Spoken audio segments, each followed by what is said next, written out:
Bismillahirrahmanirrahim. Assalamualaikum warahmatullahi wabarakatuh.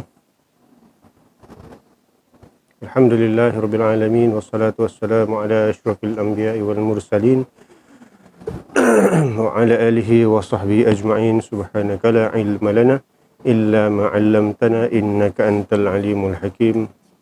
Rabbi shrah li sadri wa yassir li amri wahlul 'uqdatam min lisani yafqahu qawli, amma ba'd. Sahabat-sahabat yang saya hormati, yang saya kasihi sekalian, alhamdulillah, syukur kita kepada Allah Subhanahu wa taala kerana pada saat ini, kerana pada tengah hari ini kita dapat lagi menghirup udara yang segar, ya, dapat lagi kita bersama-sama. Ada sesi perkongsian saya live saya pada tengah hari ini. InsyaAllah hari ini tengah hari saya live waktu tengah hari sebab saya nak kongsilah, saya mau bacakan. Mungkin sahabat-sahabat ada yang tidak berpeluang, ya, solat Jumaat hari ini ya, sebab kekangan keterbatasan untuk hadir ke masjid atau surau-surau untuk solat Jumaat pada hari ini. InsyaAllah saya bacakanlah, ya, khutbah Jumaat, pesan mimbar Jumaat daripada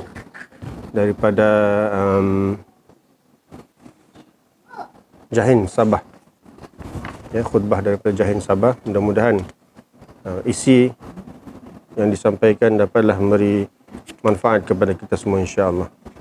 Ya, saya sudahi, saya mulakan. Kiranya tuan-tuan tidak dapat, boleh tengok balik video ni lah. Okey, insya-Allah saya mulakan.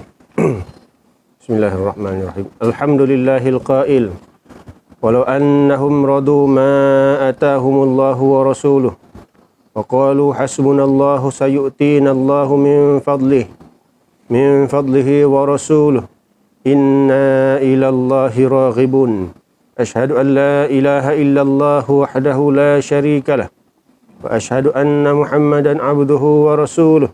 Allahumma salli wa sallim ala sayyidina Muhammad wa ala alihi wa ashabihi ajma'in. Amma ba'd, faya ibadallah, ittaqullah, usikum wa iyaya bitaqwallah, faqad fazal muttaqun. Ma'asyiril muslimin rahimakumullah. Saya berpesan buat diri saya dan sidang jamaah sekalian, marilah kita bertakwa kepada Allah Subhanahu wa taala dengan mematuhi segala suruhannya dan menjauhi segala larangannya. Moga-moga kita semua beroleh keberkatan hidup di dunia ini dan kebahagiaan abadi di akhirat kelak. Sidang Jumaat yang dirahmati Allah telah menjadi lumrah dalam kehidupan manusia melalui pelbagai ujian untuk menjamin agar kita sentiasa kuat menempuh onak dan duri. Sebagai hamba Allah Subhanahu wa taala yang beriman kepada rukun iman yang keenam, iaitu beriman dengan qada dan qadar, kita perlu yakin bahawa ujian yang datang adalah bertujuan untuk mendidik diri agar memupuk sifat sabar dan reda dengan ketentuan Allah Subhanahu wa taala. Sifat reda itu adalah nikmat Allah Subhanahu wa taala yang sangat besar kepada manusia. Ia adalah anugerah rabbaniyah yang hebat dan ibadah hati yang tinggi kedudukannya di sisi Allah. Marilah kita sama-sama menghayati khutbah kita pada hari ini yang bertajuk manisnya bersifat reda. Sidang Jumaat yang dirahmati Allah, sifat reda adalah asas yang membentuk jati diri manusia dan penyempurna iman. Islam seseorang menjadi tidak lengkap tanpa sifat reda kepada Allah sebagai Tuhan, Islam sebagai agama dan Nabi Muhammad sebagai Nabi dan Rasul. Hakikatnya, sifat reda menjadikan seseorang Muslim itu merasai kemanisan iman. Allah berfirman di dalam surah An-Nisa ayat 65. A'udzubillahi minasyaitonir rajim. Fala wa rabbika la yu'minuna hatta yuhakkimuka fima shajara bainahum. Thumma la yajidu fi anfusihim harajan mimma qadaita wa yusallimu taslima. Shadaqallahul azim. Maksudnya, maka demi Tuhanmu, mereka tidak disifatkan beriman sehingga mereka menjadikan engkau hakim dalam perselisihan yang timbul di antara mereka. Kemudian mereka pula tidak merasa di hati mereka keberatan dari apa yang telah engkau hukumkan. dan mereka menerima keputusan itu dengan sepenuhnya. Orang yang reda sentiasa mendekatkan dirinya kepada Allah Subhanahu wa taala dan menjauhi perkara yang mendatangkan kemurkaannya. Dalam hal ini menjadi hak Allah untuk memilih yang terbaik dalam kalangan hamba-Nya yang terbaik. Oleh itu, manusia sewajarnya tidak bersikap keluh kesah mengenai rezekinya yang sempit kerana Allah bersifat Ar-Razzaq, iaitu Maha Pemberi rezeki. Sememangnya terdapat golongan manusia yang hidup dalam keadaan fakir atau miskin, tetapi itu mungkin merupakan perkara yang terbaik baginya daripada menjadi kaya raya. Asbab kefakirannya itu merupakan peluang untuknya memperbaiki diri dan lebih dekat kepada Allah Subhanahu wa taala. Manakala kemewahan pula menyebabkan lalai lantas merosakkan kehidupannya. Begitulah juga dengan ujian, kekayaan, kesihatan, kesakitan, kejayaan, kegagalan dan sebagainya. Sedang Jumaat yang berbahagia, sifat redha kepada Allah Subhanahu wa taala itu terbahagi kepada dua jenis. Pertama, redha menerima peraturan, yakni hukum Allah Subhanahu wa taala yang ditaklifkan, yakni dibebankan kepada manusia. Redha dalam konteks ini merupakan manifestasi daripada kesempurnaan iman, kemuliaan takwa dan kepatuhan kepada Allah Subhanahu wa taala kerana menerima peraturan itu dengan sukarela tanpa paksaan. Kedua, redha menerima ketentuan qada Allah tentang nasib diri. Kita sedia maklum bahawa manusia ini ada dua keadaan, iaitu keadaan positif dan negatif. Ketika mereka positif, mereka boleh menerima dan bersyukur. Tetapi jika mereka dalam keadaan negatif, mereka sukar untuk reda dan bersabar. Jelasnya, individu yang reda didasari oleh kekuatan iman dan akrabnya dengan Allah Subhanahu wa taala. Jika diperhatikan, kita mendapati sifat sabar, mengingati dan taat kepada Allah serta memelihara amal ibadah merupakan jalan untuk mencapai keredaan di sisi Allah Subhanahu wa taala.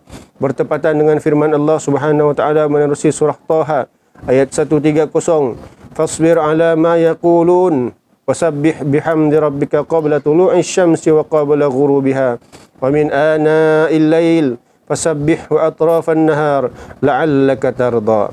Maksudnya, maka bersabarlah engkau wahai Muhammad akan apa yang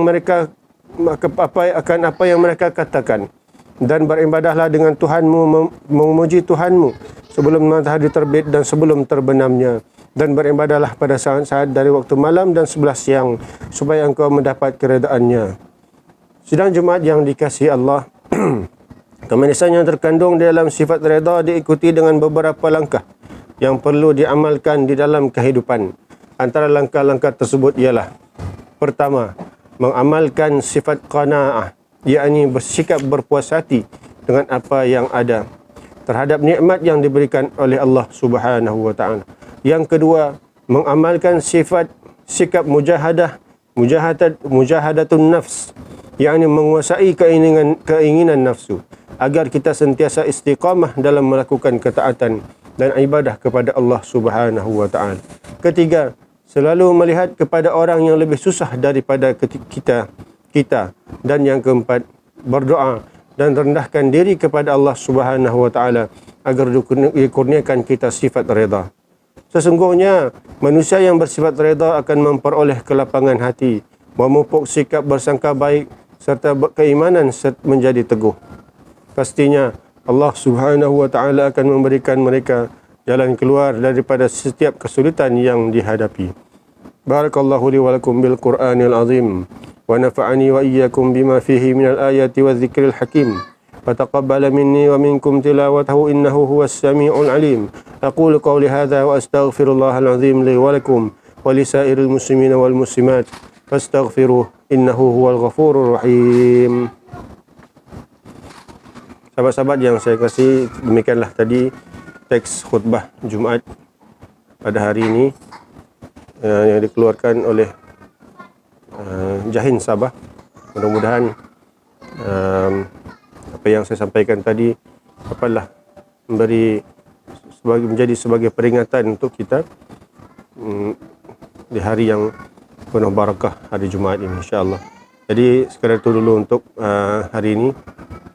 Mudah-mudahan apa yang saya sampaikan tadi boleh dapat memberi manfaat dan pelajaran kepada kita, dan sama-sama kita cuba amalkan, insya-Allah. Saya sudahi dengan wabillahi taufiq wal hidayah. Assalamualaikum warahmatullahi wabarakatuh.